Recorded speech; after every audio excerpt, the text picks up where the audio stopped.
China has showed off some of the most advanced weaponry in the world with a huge military parade in Beijing.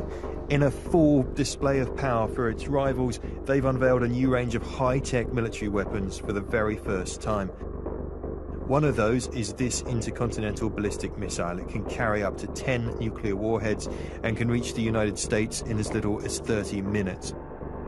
With a range of 9,000 miles, it can fly further than any other nuclear missile in the world.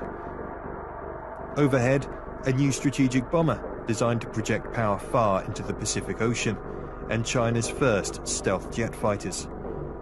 But the showstoppers were the weapons of the future. There was the Sharp Sword combat drone, an unmanned aerial combat vehicle that could make piloted strike fighters obsolete. This supersonic reconnaissance drone, designed to locate American aircraft carriers far out in the Pacific Ocean. And a hypersonic missile, a sleek dart that flies at more than 5 times the speed of sound, so fast it can penetrate all existing missile defenses used by the West.